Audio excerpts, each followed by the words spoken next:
现实领域。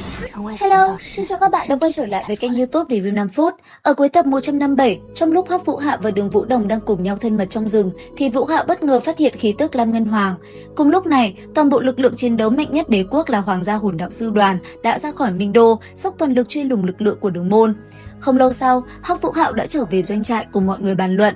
Nắm bắt sơ hở chí mạng khi phòng thủ Minh Đô đang trống trải, Vũ Hạo đã vạch ra kế hoạch chớp nhoáng tập kích trong 2 canh giờ để phá hủy máy dò tìm hồn đạo khí, đánh nhanh thắng nhanh, rút lui chớp nhoáng, đánh thẳng vào tim gan của Nhật Nguyệt Đế quốc.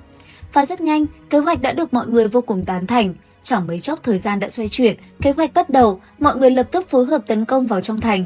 Trong những hình ảnh trong trailer, chúng ta có thể thấy lửa rực cháy ngút trời phía trên Minh Đô. Người của Đường môn liên tục sử dụng kế sách hợp lý để tấn công pháo định hình hồn đạo oanh tạc bão hòa. Các công trình sụp đổ, binh lính tháo chạy hỗn loạn, khắp nơi chìm trong khói lửa. Điều này thể hiện hoàn hảo tuyên ngôn trả thù của Hoắc Vũ Hạo. Hãy để chúng nếm trải mùi vị bị chiến tranh nuốt chửng. Cùng lúc đó, Hoắc Vũ Hạo khoác trên mình băng cực chiến giáp, tay cầm thần lộ đao, cùng Đường Vũ Đồng sát cánh xông lên. Sức mạnh của cực hạn chi băng hòa quyện cùng quang minh long thần, đi đến đâu quét sạch đến đó. Thế nhưng Từ Thiên Nhiên cũng đã sớm có quân bài dự phòng.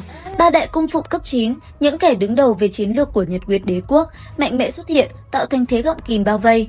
Các cung phụng cấp 9 này đều ở cấp độ cực hạn đấu la, kiểm soát những hồn đạo khí đỉnh cao cùng hồn lực cực hạn. Trong đó có một kẻ tay cầm hồn đạo pháo khổng lồ, bộ giáp kim loại bao phủ toàn thân như một cỗ máy tử thần mang tên hồn đạo pháo đài, công thủ toàn diện, áp lực đè nặng vô cùng. Hoắc Vũ Hạo dẫn dắt các tinh anh Đường môn tử chiến, băng binh cùng với lưỡi đao hồn đạo va chạm nảy lửa, xung kích hồn lực càn quét toàn trường. Cảnh tượng chiến đấu này xứng đáng gọi là đỉnh cao, nơi đâu cũng ngập tràn trong khói lửa cùng những tiếng la hét thất thanh.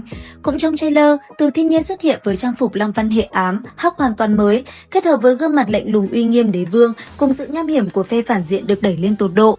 Chứng kiến Minh Đô bị tập kích, cơ nghiệp tổn hại nghiêm trọng, hắn giận dữ ra lệnh, không phải tiếc bất cứ giá nào, phải lấy mạng Hoắc Vũ Hạo. Tuy nhiên, cung điện phía sau hắn bị phá hủy nghiêm trọng, cũng ngầm biểu thị trận tập kích này đã giáng một đòn nặng nề vào Nhật Nguyệt Đế quốc, hận thù giữa hai bên hoàn toàn bị kích hoạt.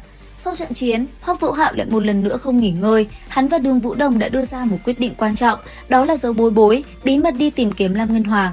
Trước đó, Đường Nhã vì bị tà hồn phản phệ nên đang cận kề bờ vực sụp đổ, chỉ có sinh mệnh lực cực hạn của Lam Ngân Hoàng mới có thể cứu mạng nàng. Đây là chấp niệm không thể lay chuyển trong lòng Hoắc Vũ Hạo. Đoạn phim trailer cho thấy hai người đã rời khỏi chiến trường chính, tiến sâu vào bí cảnh. Dựa vào năng lực hòa hợp với thực vật và tinh thần dò tìm, họ thành công định vị được khí tức của Lam Ngân Hoàng. Luồng sáng xanh biếc phá đất bay lên, bản thể của Lam Ngân Hoàng ngàn năm từ từ hiện thế. Khí tức sinh mệnh lan tỏa, mảnh ghép cuối cùng để cứu sống Đường Nhã rốt cuộc đã được tập hợp đầy đủ. Hoắc Vũ Hạo chọn cách giấu bố bối không phải vì không tin tưởng, mà vì biết rõ tính cách bố bối chín chắn, cẩn trọng, chắc chắn sẽ phản đối. Một bên là trọng trách chiến lược tập kích Minh Đô, một bên là sinh tử an nguy của Đường Nhã. Hoắc Vũ Hạo một mình gánh vác áp lực kép.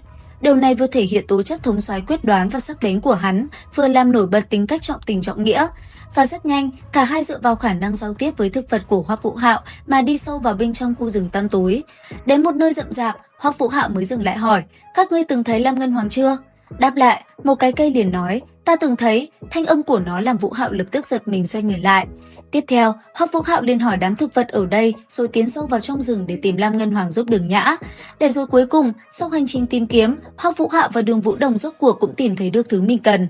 Sau khi tìm được Lam Ngân Hoàng, Hoắc Vũ Hạo sẽ khởi động nghi thức cứu chữa Đường Nhã, nguy cơ tà hồn phản phệ có hy vọng được hóa giải. Bởi vậy mà Đường Nhã cũng sẽ khôi phục lại chiến lực đỉnh cao, trở về với đội hình chiến đấu cốt lõi của Đường môn. Và liệu rằng tập tiếp theo sẽ có gì hấp dẫn? Theo dõi kênh YouTube Review 5 phút để biết thêm chi tiết các bạn nhé. Xin chào và hẹn gặp lại!